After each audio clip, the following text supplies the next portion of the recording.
Halo teman-teman, hari ini adalah 10 November 2021. Sejak pagi tadi sampai malam hari ini banyak sekali ucapan Selamat Hari Pahlawan Nasional yang disampaikan pada berbagai media termasuk di media sosial. Jadi saya mengawalinya dengan mengucapkan Selamat Hari Pahlawan Nasional untuk kita semua.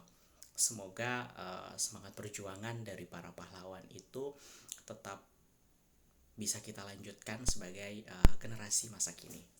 Ya, sebelumnya perkenalkan, nama saya Hesdo Kelvin Araha, mahasiswa S1 Psikologi pada Fakultas Psikologi Universitas Mercu Buana, Yogyakarta. Ya, ada satu ungkapan yang menarik sekali yang banyak dikutip oleh generasi muda, ya kira-kira seperti ini. Di balik kata pahlawan itu tersirat kata lawan. Artinya seorang pahlawan itu mendedikasikan hidupnya untuk memperjuangkan sesuatu yang perlu dilawan gitu. Entah itu adalah sebuah ketidakadilan dan berbagai isu-isu lainnya. Nah, bicara mengenai kata lawan, sebenarnya di masa kini banyak sekali hal yang perlu kita lawan gitu ya. Selain masalah ketidakadilan, beberapa waktu belakangan juga cukup ramai sekali ya di media sosial memperbincangkan mengenai isu Permendikbud mengenai upaya pencegahan kekerasan seksual yang terjadi di lingkungan pendidikan. Ini juga satu hal yang sangat-sangat menarik sekali. Tetapi ada satu juga fenomena yang sebenarnya dialami hampir oleh semua orang, tetapi kita tidak menyadarinya, yaitu sebuah perjuangan untuk melawan rasa insecure. Nah, bicara mengenai insecure, kira-kira siapakah di antara teman-teman yang merasa insecure? Gitu ya.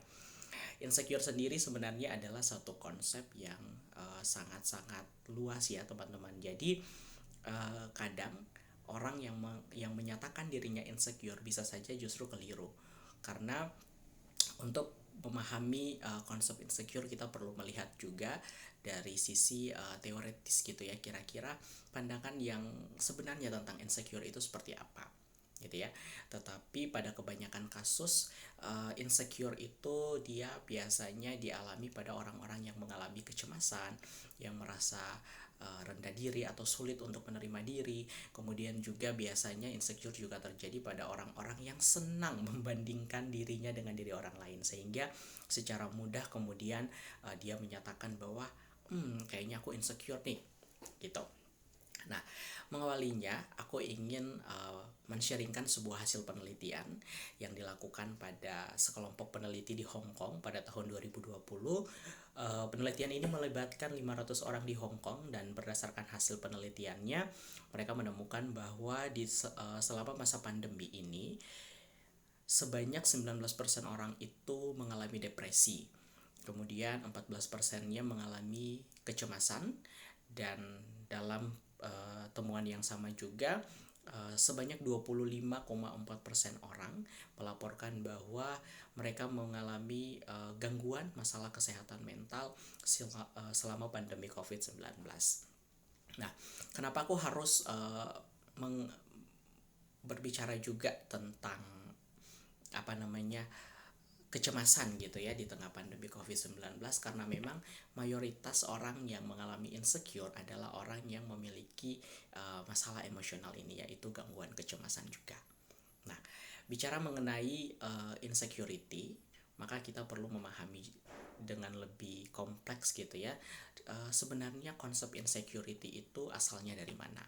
Nah, satu nama yang akan aku sebut adalah Abraham Maslow. Mungkin teman-teman tidak asing dengan tokoh ini. Maslow adalah seorang psikolog. Dia juga adalah seorang profesor dalam bidang psikologi juga yang berasal dari Amerika, yang terkenal dengan teorinya tentang hierarki kebutuhan manusia. Jadi, menurut Abraham Maslow, kebutuhan manusia itu terdiri atas 5 tingkatan.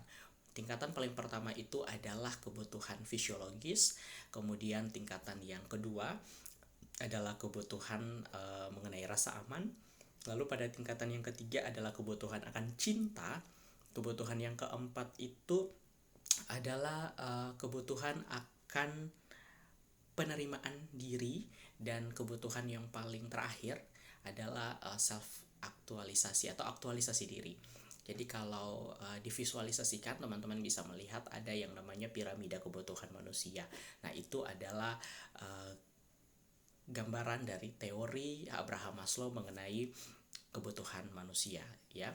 Nah, konsep insecure ini muncul ketika kita melihat pada kebutuhan yang kedua atau pada tingkatan yang kedua itu. Maslow menyatakan bahwa manusia itu butuh rasa aman, ya, rasa aman atau security. Nah, menurut Maslow, ketika kebutuhan akan rasa aman itu tidak tercapai di dalam diri seseorang, maka kondisi yang terbalik atau sebaliknya akan terjadi di dalam diri orang tersebut, yaitu orang tersebut akan mengalami kondisi yang disebut sebagai insecurity atau memiliki keadaan di mana dia merasa bahwa dirinya itu tidak aman atau penuh dengan ancaman.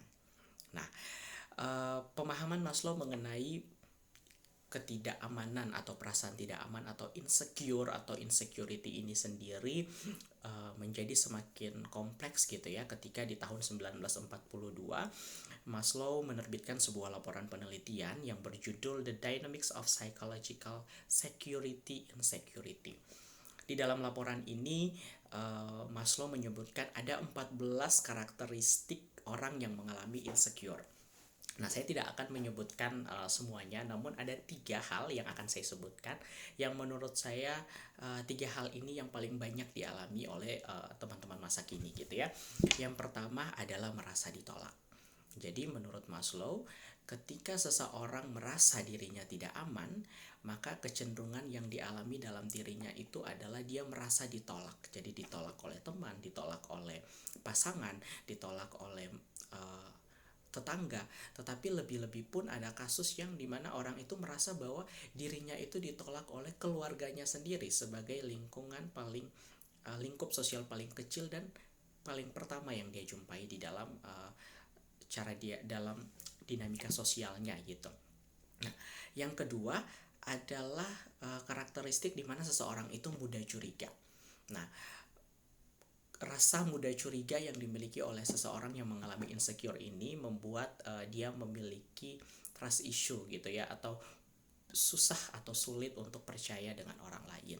Nah, menurut Maslow, ketika orang memiliki karakter seperti itu, bisa saja dia memang mengalami kondisi di mana dia sedang merasa tidak aman atau insecure itu sendiri. Dan karakter yang ketiga adalah merasa bahagia. Nah, mayoritas orang yang mengalami insecure itu memang mereka sulit untuk merasa bahagia di dalam dirinya mereka. Kenapa? Karena tadi kebanyakan kondisi-kondisi yang mereka alami itu adalah kondisi yang membuat mereka menjadi cemas, menjadi takut, menjadi malu. Bahkan tidak jarang pun orang yang mengalami insecure itu membentuk diri untuk menjadi orang yang tidak mau melakukan kontak sosial dengan orang lain, karena tadi adanya rasa takut, rasa curiga terhadap orang-orang yang ada di sekitar mereka. Nah, insecure sendiri tidak hanya dialami oleh orang dewasa ya, walaupun beberapa waktu belakangan ini kita tahu bahwa istilah insecure menjadi semakin populer karena pengguna media sosial yang mayoritasnya adalah remaja sampai pada dewasa itu menyatakan diri mereka mengalami insecure. Namun ada temuan penelitian juga di tahun 2017 yang diterbitkan dalam Jurnal Pendidikan Anak Usia Dini, menemukan bahwa ternyata gejala insecure atau rasa tidak aman itu juga dialami oleh anak-anak sejak dini. Jadi pada beberapa bulan yang lalu ketika saya masih di rumah, ponakan saya yang SD kelas 6 mengatakan bahwa dia merasa insecure. Terus saya bertanya, kenapa kamu merasa insecure? Katanya dia merasa ketika dia melihat dirinya dengan para selebgram ataupun para orang-orang yang hits di TikTok gitu ya, saya lupa apa istilahnya. Nah, itu ketika dia membandingkan antara dirinya dengan mereka, dia merasa mereka jauh lebih cantik, dia merasa mereka jauh lebih sempurna, sehingga menurut dia keadaan itu disebut sebagai insecure. Nah, ini pun tentu sejalan dengan penelitian sebelumnya yang tadi saya katakan ya, bahwa sebenarnya anak-anak tuh juga mengalami perasaan insecure. Jadi jelas bahwa sebenarnya insecure itu bukan hanya satu kondisi yang dialami oleh orang dewasa atau remaja saja, tetapi anak-anak pun mengalami insecure. Hanya saja kembali lagi bahwa bisa saja orang itu salah paham mengenai konsep insecure itu sendiri. Nah, dalam penelitiannya Muwanah 2017 di dalam jurnal pendidikan anak usia dini itu, dia menemukan bahwa anak-anak yang merasa insecure itu memiliki beberapa karakter. Pertama, mereka pencemas. Kedua, mereka itu penakut. Ketiga itu mereka memiliki rasa rendah diri. Dan yang keempat itu adalah pemalu.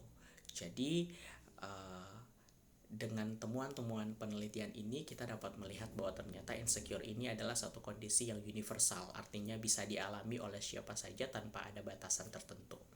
Nah, ketika kita bicara mengenai insecure yang merupakan gambaran daripada kondisi mental kita yang sebenarnya, maka perlu dilihat juga bahwa sebenarnya insecure itu memberikan pengaruh dan dampak terhadap kondisi mental kita juga.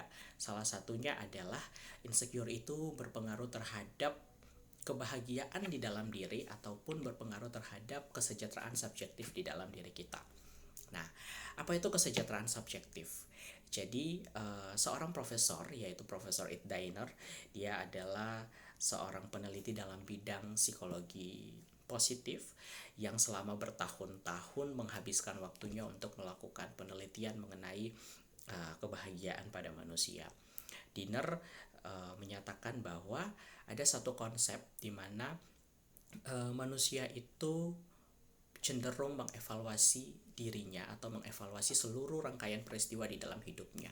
Ketika dia menemukan bahwa setiap peristiwa itu memberikan pengaruh yang positif dan dia merasa bahagia, lalu kesehatan mental punnya juga menjadi lebih baik, maka menurut Tinder kondisi tersebut adalah kondisi yang disebut sebagai kondisi subjective well-being yang tinggi gitu. Jadi menurut Tinder kemampuan orang untuk mengevaluasi pengalaman dalam hidupnya dan menemukan makna yang positif di dalam dirinya itu disebut sebagai subjective well-being atau biasanya disingkat sebagai SWB. Nah, dalam beberapa penelitian ditemukan bahwa rupanya orang yang mengalami insecure itu berpengaruh terhadap tingkat evaluasi diri mereka mengenai pengalaman-pengalaman yang positif dalam hidup mereka. Atau secara sederhana, seseorang dengan perasaan insecure yang rendah itu memiliki tingkat, atau seseorang dengan perasaan insecure yang tinggi itu berdampak pada rendahnya tingkat subjective well-being dalam diri mereka. Nah, hal ini ditemukan oleh sekelompok ahli dari Universitas Los Andes di Kolombia. Dalam penelitian mereka yang dipublikasikan pada tahun 2010, mereka menemukan bahwa memang dampak daripada rasa insecure yang berlebihan di dalam diri seseorang itu membuat penilaian diri mereka mengenai kebahagiaan itu menjadi lebih rendah. Nah, oleh sebabnya secara sederhana yang ingin aku sampaikan buat teman-teman adalah terlalu lama berlarut-larut di dalam satu kondisi yang kita persepsikan sebagai insecure atau rasa tidak aman, atau bahkan mungkin kondisi itu sebenarnya tidak insecure tetapi kita mempersepsikannya sendiri sebagai kondisi yang insecure, itu justru akan berpengaruh terhadap kondisi mental kita dan juga mempengaruhi tingkat kebahagiaan di dalam diri kita. Sehingga pertanyaannya, jadi gimana nih caranya supaya kita bisa mengontrol rasa insecure itu?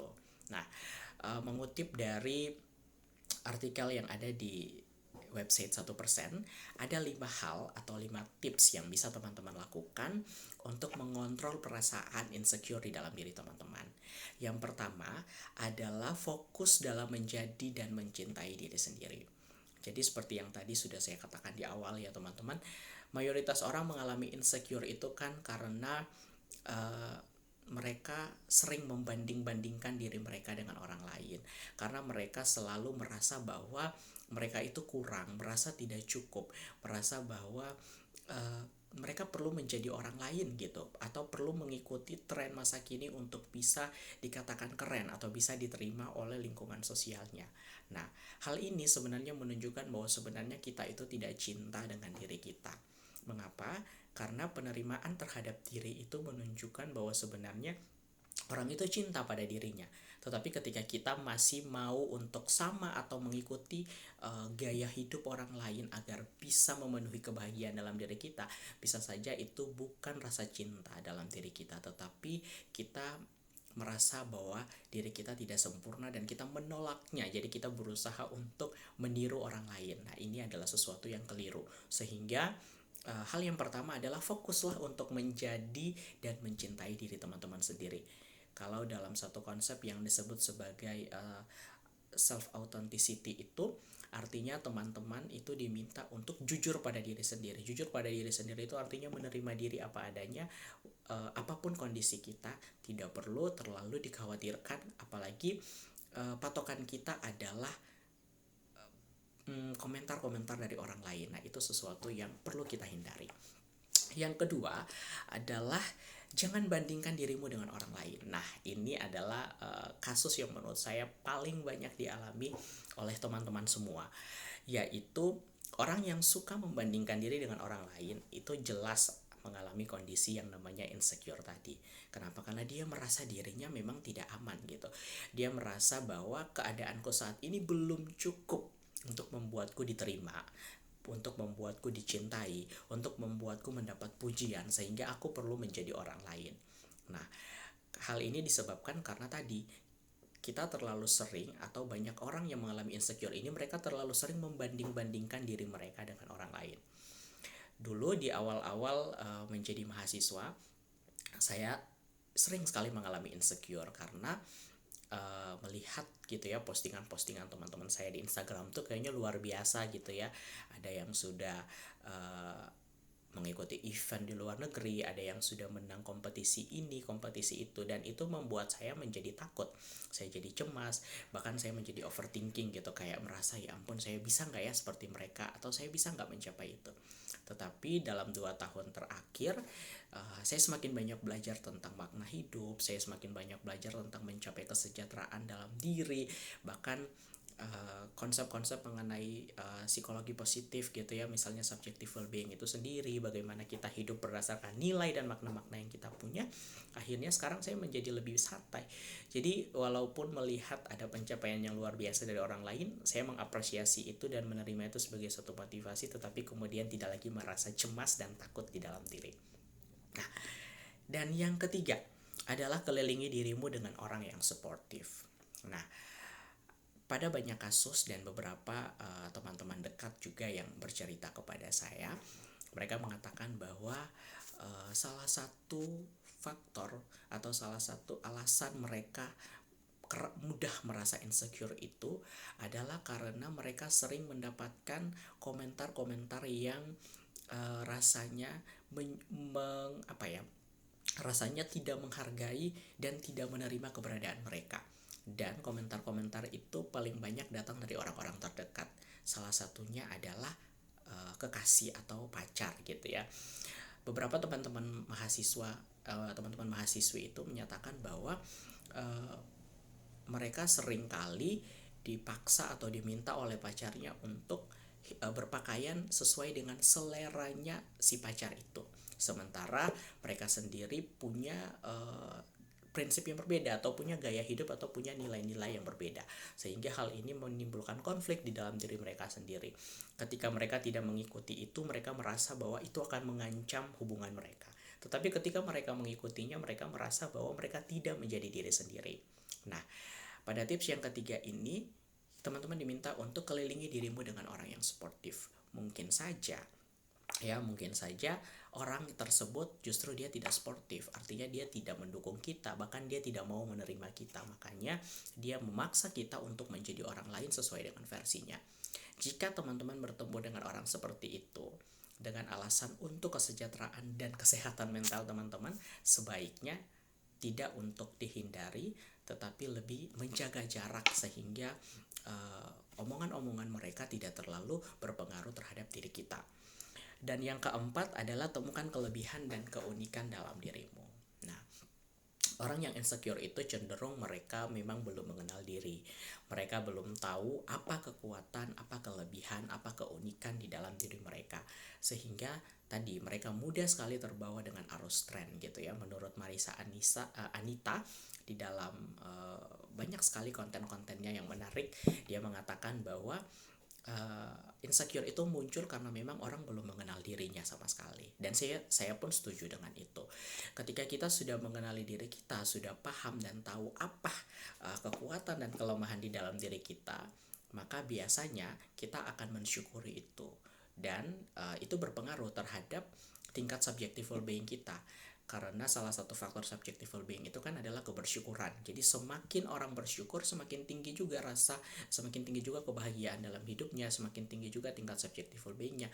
Maka itu menunjukkan bahwa sebenarnya rasa insecure-nya pun lebih rendah, lebih tinggi, atau tingkat insecure-nya itu menjadi rendah. Artinya dia tidak terlalu mudah terpengaruh dengan hal-hal yang ada di sekitarnya yang membuat dia mudah merasa tidak aman atau insecure itu sendiri.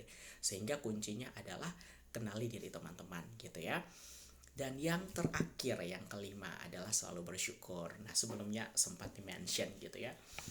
Nah, selalu bersyukur ini juga menjadi salah satu kunci yang paling penting teman-teman dalam meningkatkan kesehatan mental atau kesejahteraan subjektif di dalam diri kita. Salah satu alasan mengapa banyak sekali orang mudah merasa insecure itu ya karena tadi akibat dia terlalu sering membandingkan diri, dia merasa bahwa dia kurang, dia merasa bahwa orang lain itu jauh lebih baik dari dia, baik dari sisi dukungan sosialnya, atau mungkin dari sisi finansialnya, atau mungkin dari sisi prestasi, pencapaian dan sebagainya. Nah, untuk membawa diri kita berada dalam situasi atau kondisi yang lebih tenang, atau kondisi yang tidak terlalu berpengaruh terhadap kesehatan mental kita, maka kita diajak untuk selalu bersyukur. Bersyukur itu artinya dengan mempersepsikan setiap peristiwa dan keadaan di dalam diri kita itu sebagai sesuatu yang cukup gitu ya. Karena menurut saya orang yang bersyukur itu adalah orang yang selalu merasa cukup dengan apa yang dia punya. Kemarin pun ketika saya berkunjung ke Gramedia, terus tidak sengaja saya membaca bukunya Henry Manampiring yang berjudul Filosofi Teras. Di situ dia mengatakan bahwa biasanya kebanyakan orang itu merasa kurang atau merasa apa yang dia miliki itu belum cukup gitu ya. Nah, justru menurut Henry Manampiring, orang yang sebaliknya, yang mencukupkan dirinya walaupun sebenarnya dia punya sedikit saja, itu adalah orang yang hidupnya lebih bahagia ketimbang orang yang ingin mencukupkan dirinya dengan banyak hal. Biasanya itu mereka tidak akan pernah sampai pada titik puas, karena misalnya sudah mencapai dari 2 dia ingin mencapai 10, katakanlah dia sudah mencapai 10. Tetapi biasanya rasa ketidakpuasan dalam diri manusia itu selalu ada. Jadi dari 10 itu akhirnya bisa saja berlipat. Misalnya dari 10 menjadi 20, 20 menjadi 40 dan sebagainya. Dan akhirnya waktu di dalam hidup kita itu hanya habis terbuang untuk memenuhi sesuatu yang sebenarnya tidak terlalu penting bagi diri kita. Nah, sehingga salah satu kuncinya adalah ya dengan bersyukur atau mencukupkan diri dengan apa yang kita punya. Jadi secara sederhana, insecurity itu lagi-lagi bukanlah sesuatu yang mudah untuk kita pahami ya, dan hati-hati juga dalam menggunakan istilah insecure untuk menyatakan kondisi dalam diri teman-teman gitu. Tetapi intinya adalah apapun kondisi teman-teman saat ini, entah itu insecure atau tidak, yang paling penting adalah teman-teman harus bisa satu, fokus dalam menjadi dan mencintai diri. Yang kedua adalah tidak perlu untuk membandingkan diri teman-teman dengan orang lain gitu ya, karena lagi-lagi ada satu prinsip di dalam psikologi, yaitu individual differences, bahwa setiap manusia itu unik. Jadi perbedaan antara si A dan si B itu bukan sesuatu yang harus dibanding-bandingkan dan dipertentangkan, tetapi harus diterima dan dihargai sebagai keunikan. Yang ketiga adalah bertemanlah dengan orang-orang yang sportif. Carilah lingkungan yang mendukung kita, bukan sebaliknya. Bukan mencari orang-orang yang justru terlalu banyak mengkritik tetapi kritikan mereka bukannya membangun malah membuat kita semakin down. Hati-hati juga dengan hal-hal seperti itu. Bisa saja kita merasa dia adalah orang yang sportif, tapi nyatanya kita terjebak di dalam uh, relasi yang buruk. Yang keempat adalah temukan kelebihan dan keunikan, gitu ya, kata Aristoteles. Hidup yang tidak ditelaah adalah hidup yang tidak layak dijalani. Artinya teman-teman perlu untuk mengenali lebih dalam apa yang ada dalam diri teman-teman gitu. Karena sayang ketika misalnya teman-teman punya potensi, punya kekuatan, tetapi itu tidak dioptimalkan. Dampaknya apa? Teman-teman terkurung di dalam rasa bersalah, di dalam rasa malu, karena hanya membandingkan diri dengan orang lain. Sementara teman-teman punya sesuatu yang bisa membuat teman-teman jauh lebih baik dari dia, maka temukan itu dan hiduplah dengan itu. Dan yang kelima, yang paling terakhir adalah selalu bersyukur. Apapun kondisi yang dimiliki saat ini, kuncinya adalah selalu bersyukur. Karena dengan bersyukur, kita mampu menjalani hidup kita dengan baik. Nah, ada satu kutipan terakhir dari Theron Kidumon. Dia mengatakan seperti ini. Kepintaran seseorang tidak akan memberikan manfaat apa-apa kepada dirinya kecuali dia mau mengendalikan kemampuannya. Jadi uh, insecurity itu bukan hanya masalah yang dialami oleh orang yang tidak cerdas, bukan. Ataupun insecurity itu bukan hanya dialami oleh kelompok usia tertentu, tidak juga. Insecure itu bisa dialami oleh siapa saja. Namun yang paling penting itu adalah bagaimana kita mampu mengendalikan diri kita. Karena lagi-lagi insecure itu hanyalah perasaan, bukan luka fisik yang bisa kita lihat bentuknya. Jadi kalau ternyata perasaan itu bisa kita kontrol, maka seharusnya insecure di dalam diri kita pun bisa kita kontrol. Oke, semoga teman-teman semakin mencintai diri sendiri, tidak takut untuk menjadi diri sendiri, bahkan untuk tampil di media sosial pun teman-teman tidak perlu terlalu banyak memilih efek. Kenapa? Karena tampil seapa adanya itu adalah bentuk bahwa kita memang mencintai diri kita. Dan hal itu berpengaruh pada apa? Rendahnya tingkat insekuritas di dalam diri kita. Terima kasih.